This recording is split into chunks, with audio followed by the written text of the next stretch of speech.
Yo, I don't know for and so many about my kitchen. You might be a yacht in the set, Obinima, Obit and one and then so, yeah, brewery. And some bebre, that be a passo, or the four, Sabre, the end, a busia, and the other four, and the abba, yeah, the baba, yeah, the thing now be bremo. And a menu me doing a bar with Ficanata, and then the next I see. And you might be a idea to so, and one will be Nima, will be to make sure, said the end of one canal, your telephone number, Eddie Juma, 01521 400 8110, will be the more bit to make sure, so telephone number.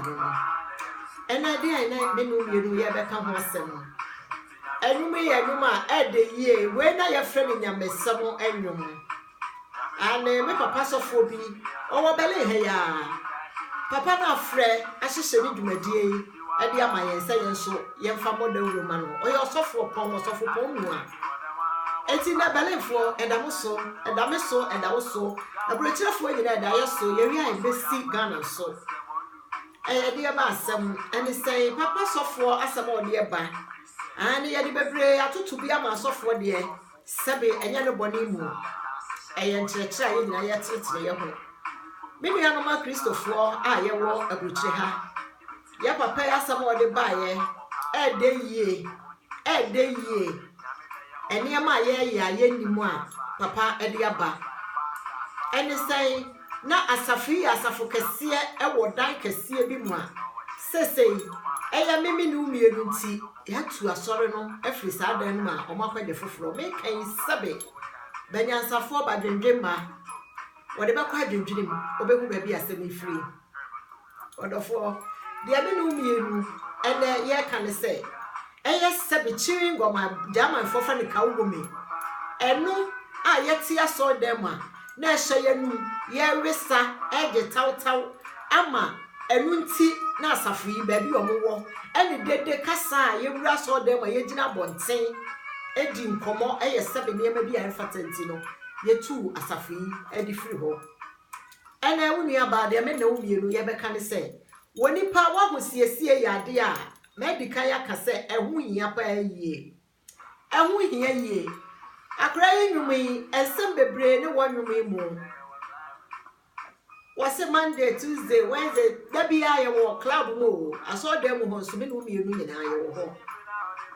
ane no bi to ship the Bible by no no ane de snap by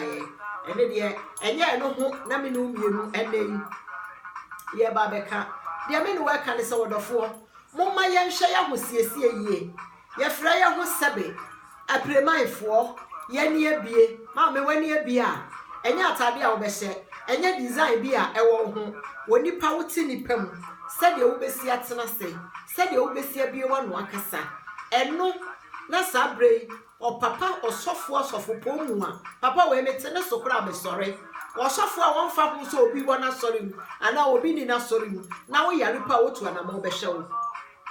menua oti aso dem a wo wi chirin ngama ye fa de kawo no wo jama ha wo de tare akonwa no abrofo no sabe ye ne ma bi a mu nyia ya abrofo no hwesa ne ma nyina enu nti me ba kuro nga ba bibia ne ye di agro ne fro ti yu mensa eye sebe mema ne ma mo kwa agrase na mu gina bontinti no e je sati yu mensa ne free belenfo mo nsem sese hwe agro ahodo wa kwa agrase no sebe na nipa da sani yakonwa sigo na be gina corridor no ema ekwadon so na mema gina kwan na no mema ekwadon so na ma bi nusu gina ho ma besia no so bi nusu gina ho enianom eniama bebre ni nipa ya emfata o Bible ka wase ya wade nyina ho kwanye ni nyina ne fata ye obi oye party obi oye yie sebe aha ne nkonwa ekonwa oguho nyina nipa na chiaka na so behwe na akonwa da ho na nipa gina corridor eni anima brochefo enye belenfo nko a ye nyina ye tutu kwa akokwa yie bi ewo baabi enne brochefo yasamunie Holo ahodo a eya na omaje afriese nye ye nko a menua bi wu ye ko hambo baabi bi omokwaje ye ni na yete ye na omatu omofri ho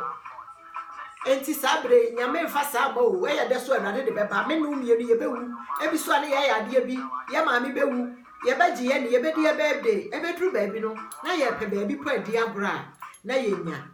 enu nti ene asem a ye papa yi ade abeto ye nim se de ye ono so na ni je ho eye ne fe eye ne de na mmom eniema a ono so sebe papa panimu ha no panie se Christopher ma wote aso dem a wogina papete ne so ha na o hwemo one de handi a sebe yo asofo bi nkita no o wane bible kakraka pa ye biem e ma ne kan enti sabre odofo de me no mienu ye kan sen de ye kan se wonua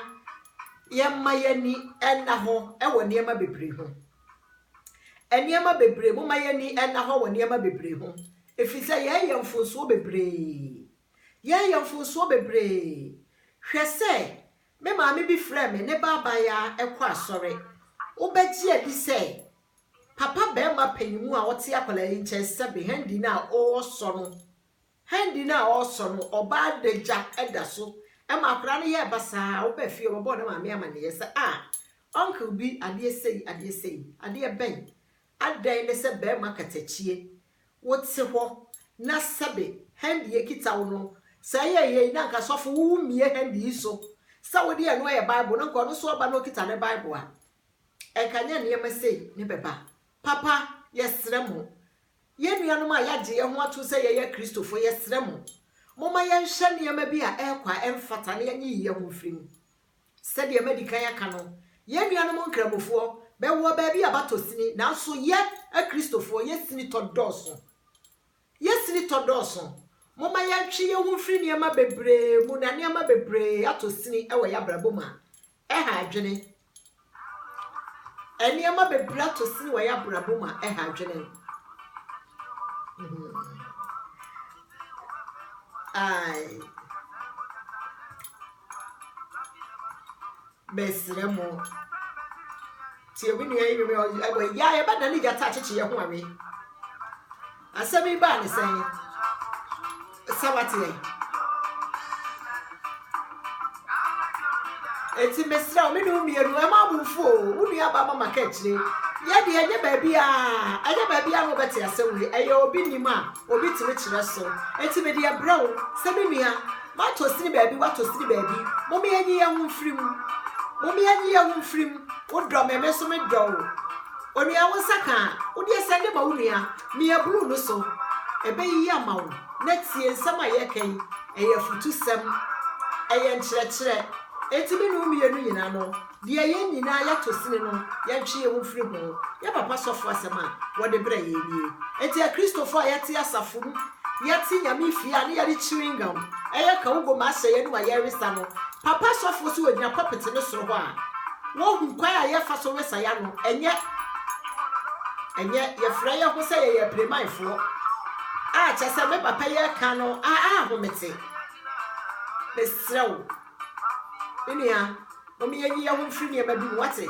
na ne ma bebre ne ya tosini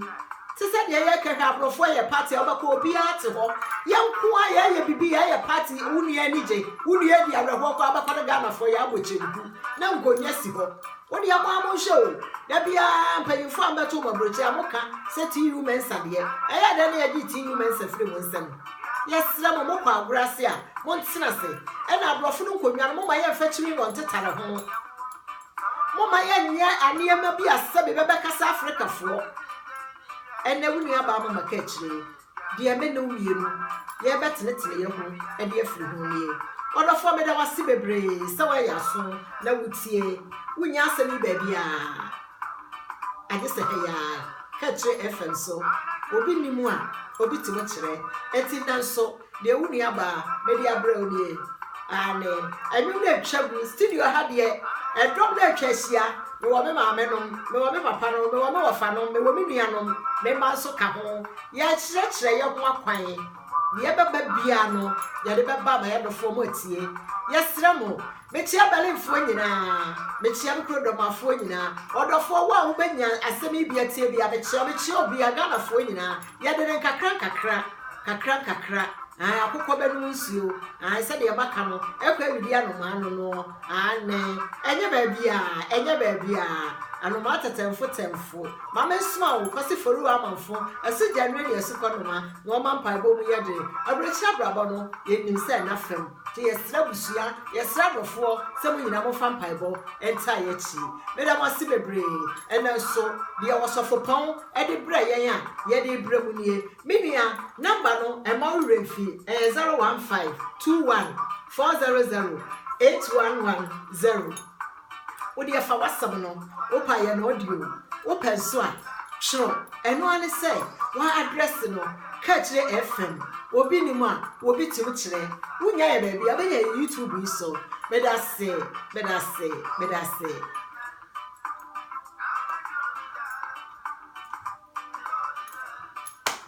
studio high jawati meda say bebre so watie